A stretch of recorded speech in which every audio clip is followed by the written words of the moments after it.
Good morning बच्चों। आज हम पढ़ेंगे पार्ट्स ऑफ बिल्डिंग्स। हमने 1 to 10 कंप्लीट कर लिए थे। आज हम पढ़ेंगे 11 to 20।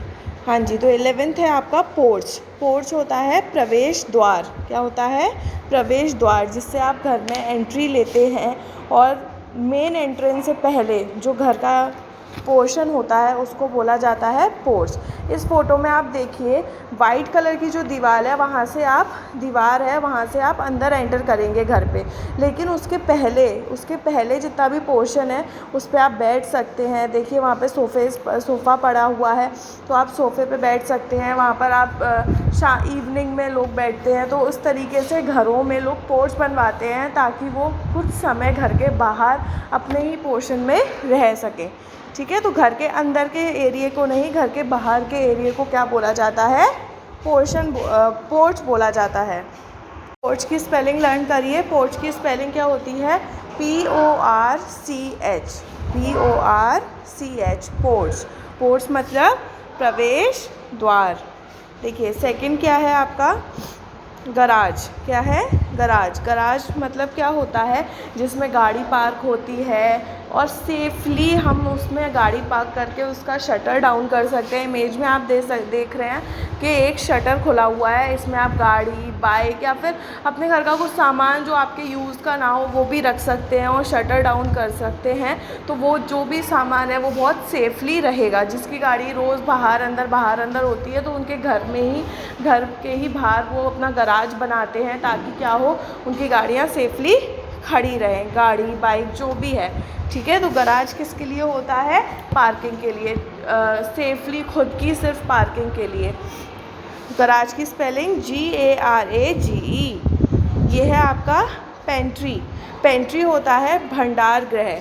आपने देखा होगा किचन में एक स्टोर रूम होता है जिसमें मम्मी सारा वो सामान रखती हैं जो स्टोर करने के लिए होता है, और बाहर वो सामान निकालती है जो उनका डेली यूज़ का होता है। अगर बाहर कोई सामान ख़त्म हो जाता है फिर वो सामान स्टोर रूम से आता है अंदर से। क्यों? क्योंकि ये भंडार गृह है। यहाँ पर हमेशा हर चीज़ ओवर होती है, मतलब क्वांटिटी ज़्यादा होती है, ताकि कभी भी किसी चीज़ की कमी एट रैंडम पड़े तो हमें मार्केट जाने की ज़रूरत ना पड़े। हमारे पेंट्री में इतना सामान हो एक्स्ट्रा कि हमें उस चीज़ को हम अपनी पेंट्री से निकालें और किचन के लिए या किसी भी चीज़ के यूज़ के लिए ले लें। तो वो एक्स्ट्रा सामान कहाँ पर रखना होता है? पेंट्री में। इस चीज़ को, स्टोर रूम को क्या बोला जाता है? पेंट्री बोला जाता है। पेंट्री मतलब भंडार गृह, PANTRY। ये है थ्रेशोल्ड, दहलीज़। आपने देखा होगा एक कमरे से दूसरे कमरे में एंटर करते हुए दहलीज़ होती है, मतलब एक लाइन टाइप की होती है जो थोड़ा जो नीचे का लेवल होता है ज़मीन का उससे थोड़ी ऊपर होती है। जैसे आप इमेज में देख पा रहे हैं, आपके घरों में भी होगी ये तो, या फिर आप मेन गेट में जब आप एंट्रेंस लेते हैं तो भी वो चीज़ दहलीज़ वहाँ पर होती है जो थोड़ी ऊपर होती है। तो इसको क्या बोला जाता है? दहलीज़ बोला जाता है। किसी भी नए रूम में एंटर करने में, मतलब नए रूम में मतलब एक रूम से दूसरे रूम में एंटर करने में, बाथरूम में एंटर करने में, मेन गेट में एंटर करने में, तो जहाँ पर भी दरवाज़ा होता है वहाँ क्या होती है? दहलीज़ भी होती है। तो दहलीज़ को क्या बोला जाता है? थ्रेशोल्ड। स्पेलिंग लर्न करिए। THRESHOLD, threshold. ठीक है, ये एक और इमेज है जिससे आपको और क्लियर हो जाएगा। आपके घरों में भी होगी ये तो इन स्पेलिंग्स को, इन नामों को आपको घरों में इंग्लिश में यूज़ करना है, ना कि हिंदी में, ताकि ये आपके टंग पर आ सके। क्या बोला जाता है? थ्रेशोल्ड। थ्रेशोल्ड मतलब दहलीज़। देख रहे हैं ये दरवाज़ा है, दरवाजे के आगे क्या है? दहलीज़ है।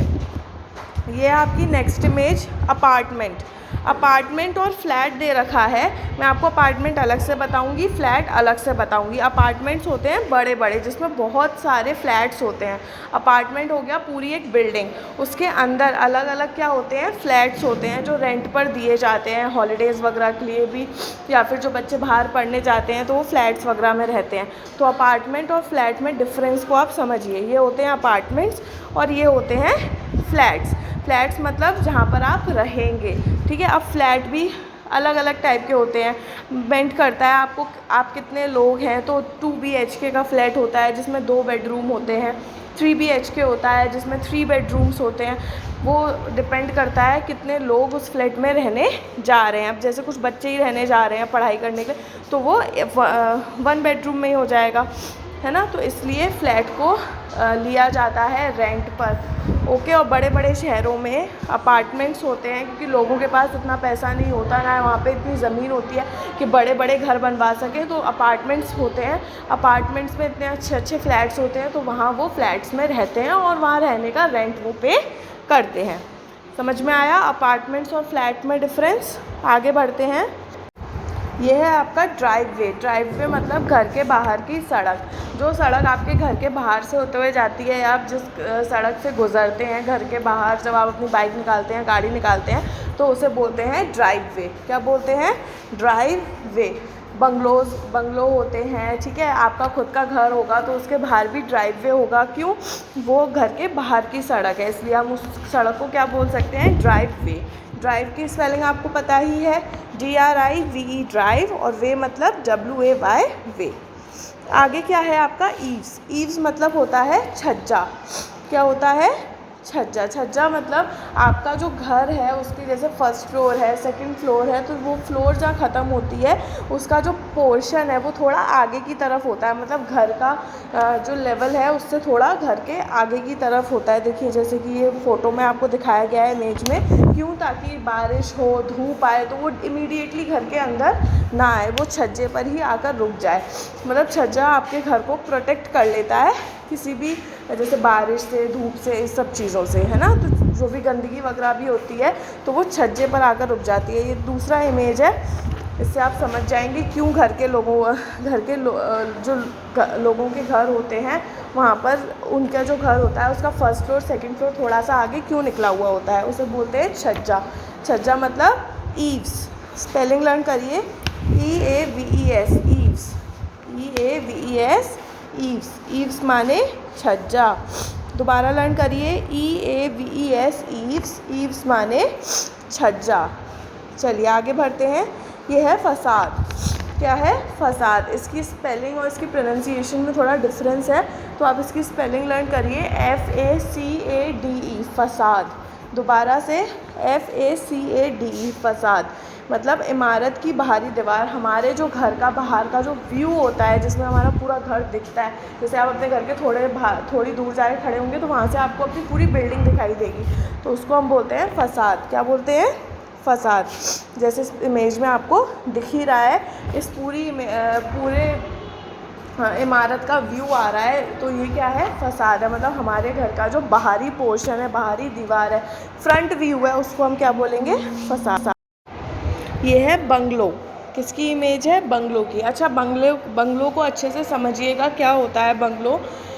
ये एक हाउस होता है विद 1 लेवल। मतलब इसमें स्टेयर्स नहीं होती, मतलब दूसरी फ्लोर नहीं होती है, एक ही फ्लोर पर होता है, लेकिन काफ़ी बड़ा होता है। काफ़ी रूम्स होते हैं, गैलरी होती है, पोर्च होता है, पार्किंग एरिया होता है, गैराज होता है, बहुत सारी चीज़ें होती हैं, लेकिन दूसरा फ्लोर नहीं होता है। विद 1 फ्लोर मतलब सिर्फ ग्राउंड लेवल पर होता है, ऊपर कोई भी फ्लोर नहीं होता। मतलब फर्स्ट फ्लोर, मतलब ग्राउंड फ्लोर के बाद सीधा क्या आती है? छत आती है, ठीक है।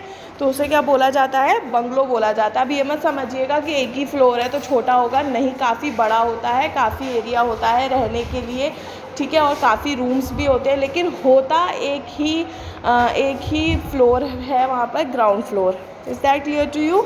बंगलो की स्पेलिंग लर्न करिए, BUNGALOW, bungalow. BUNGALOW, bungalow. Next image देखते हैं। ये है आपका मेल बॉक्स, मतलब पत्र पेटिका। मेल बॉक्स क्या होता है? घरों के बाहर लोग ऐसा करके मेल बॉक्स बनवाते हैं। उसमें क्या होता है, जो भी लेटर्स आते हैं, पोस्ट वगैरह आती है, वो जो भी